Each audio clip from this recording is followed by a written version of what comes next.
Good afternoon সকলোকে MS Gohain পল্ট্ৰিৰ ভিডিঅ'লৈ স্বাগতম। আজি মই নিজৰ আমাৰ ক্ষুদ্ৰ ব্যৱসায়িক প্ৰতিষ্ঠান MS গোহাঁই পল্ট্ৰিতে বৰ্তমান আছোঁ আৰু ভাবিলোঁ এটা অতি ক্ষুদ্ৰ কিন্তু সূক্ষ্ম হ'লেও বহু জৰুৰী আমি বিশেষকৈ আমি যিসকল দোকানী আছোঁ যিসকলে সঘন পইচা পাতিৰ লগত লেনদেন কৰি থাকোঁ আমি আমাৰ পইচাটো কি ধৰণে আমি সাঁচিব পাৰোঁ ৰখাব পাৰোঁ নিজৰ হাতত তাৰ এটা ক্ষুদ্ৰ আৰ্হি মই আপোনালোকক দাঙি ধৰিব বিচাৰিছোঁ।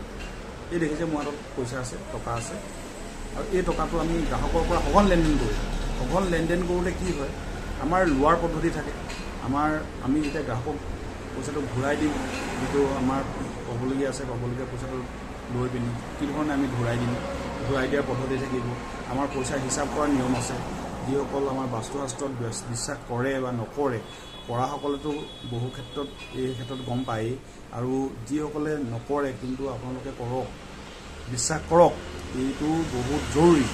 কাৰণ আজি বাস্তুশাস্ত্ৰই এটা এনেকুৱা দিশত আপোনালোকক লৈ যাব আপোনালোকে বিশ্বাস কৰিব নোৱাৰিব।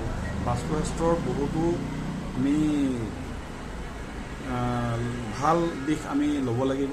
সেয়েহে আপোনালোকলৈ অনুৰোধ থাকিল আৰু এটা মই সূক্ষ্ম টিপছ আপোনালোকক দেখুৱাই দিছোঁ।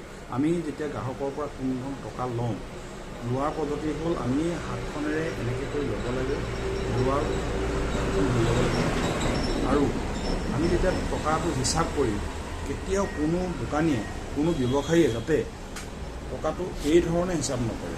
এই ধৰণে আমি হিচাপ কৰিলে টকাটো বাহিৰলৈ ওলাই যায়।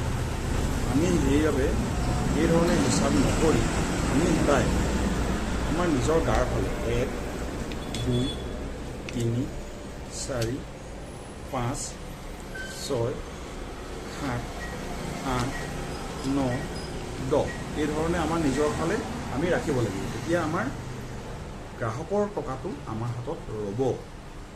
হয় আমি তেখেতলোকে 500 টকা দিছে 500 টকা 300 টকা বস্তু লৈছে আমি 200 টকা ঘূৰাব লাগিব। কিন্তু সেই টকাটো ঘূৰোৱাৰো পদ্ধতি আছে। আমি ঘূৰাম কেনেকৈ? আমি এই টকাটো ল'লোঁ এই টকাটো আমি ভাঁজ কৰিলোঁ নিজৰ ফালে ভাঁজ কৰিহে আমি দুহাতেৰে ধৰি এনেকৈ কৰি দিব লাগিব।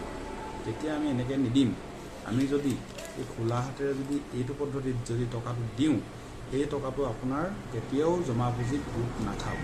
আপোনালোকে পইচাটো পাই থাকিব ঠিকেই কিন্তু আপোনালোকে সাঁচতীয়া টকা হিচাপে জীৱনত আপোনালোকে টকাটো দেখি নাপাব।